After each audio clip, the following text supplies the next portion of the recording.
2014 সালে টি-20 বিশ্বকাপ বসেছিল বাংলাদেশে। চট্টগ্রামে অনুষ্ঠিত ম্যাচে শ্রীলঙ্কার কাছে 39 রানের সবকটি উইকেট হারায় নেদারল্যান্ডস। সেটা টি-20 বিশ্বকাপ ইতিহাসে সর্বনিম্ন রানে অল আউট হওয়ার নজির। লজ্জার এই রেকর্ডে ডাচদের পাশে বসল উগান্ডা। প্রথমবার বিশ্বকাপে খেলতে আসা দেশটি ওয়েস্ট ইন্ডিজের বিপক্ষে অল আউট হলো সেই 39 রানেই। এ বিষয়ে বিস্তারিত থাকছে প্রতিবেদনের বাকি অংশে। আর কেটিভি ক্রিকেট থেকে আমি মেহেদী হাসান আছি আপনাদের সাথে। প্রভিডেন্স স্টেডিয়ামে 5 উইকেটে 174 রানের টার্গেট দিয়েছিল উইন্ডিজ। লক্ষ্য তাড়া করতে নেমে 39 রানে ইনিংস গুটিয়ে গেল উগান্ডার। সহ আয়োজকরা জিতেছে 134 রানের বড় ব্যবধানে। রানের হিসাবে টি-20 বিশ্বকাপে এটা দ্বিতীয় সর্বোচ্চ বড় জয়। কেনিয়ার বিপক্ষে 172 রানের জয় আছে শ্রীলঙ্কার।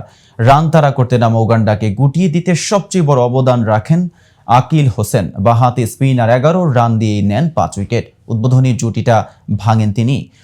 ওপেনার রজার মুকাসাকে 0 রানের সাজঘরে ফেরান তিনি।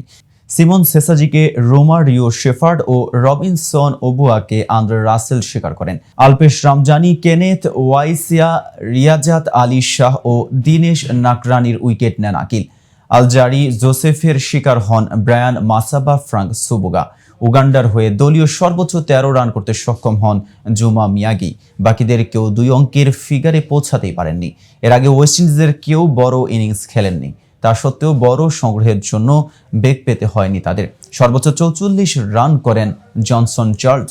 তবে তার ইনিংসটা টি-20 সুলভ ছিল না। 44 রান করতে 42 বল খেলেন তিনি।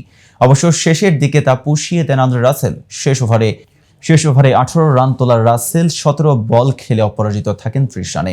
ব্র্যান্ডন কিং 13 রানে ফিরে গেলে নিকোলাস পুরান উইকেটে স্থির হওয়ার চেষ্টা করেন। 22 রান করার পর ব্রায়ান মাসাবার ওভারে সাজঘরে ফিরতে হয় তাকে। চার্লস বিদায় দেন দলীয় 105 রানে। এরপর অধিনায়ক রভম্যান পাওয়েল ও শেরফান রাদারফোর্ড ছোট ছোট ইনিংসে দলকে সহায়তা করেন। রোমারিও শেফার্ড করেন 5 রান। উগান্ডার হয়ে 2 উইকেট নেন মাসাবা। একটি করে উইকেট পান আলপেশ রামজানি, কাসমাস কায়েওটা ও দিনেশ নাকরানি। অন্যদিকে সাম্প্রতিক ব্যর্থতা ভুলে টি-20 বিশ্বকাপের শুরুটা শ্রীলঙ্কার বিপক্ষে জয় দিয়ে করেছে বাংলাদেশ। ফলে এখন তাদের সামনে হাতছানি দিচ্ছে সুপার 8-এ ওঠার সুযোগ। দেশ ছাড়ার আগেই বাংলাদেশ অধিনায়ক নাজমুল হোসেন শান্ত এবং কোচ চন্ডিকা হাথুরুসিংহে সিংহে দুজনেই বলেছিলেন সুপার 8-এ খেলার লক্ষ্যের কথা। যদিও এরপর তারা যুক্তরাষ্ট্রের কাছে সিরিজে হেরে ব্যাকফুটে চলে যায়। সে অবস্থায় লঙ্কানদের বিপক্ষে জয়টা আশা জাগাচ্ছে সাবেক অধিনায়ক খালেদ মাহমুদ সুজনকেও। বিসিবির এই পরিচালক বলেন, জয় তো জয়, টেবিলের 3 নম্বরে আছি, 1 ম্যাচে 2 পয়েন্ট নিয়ে।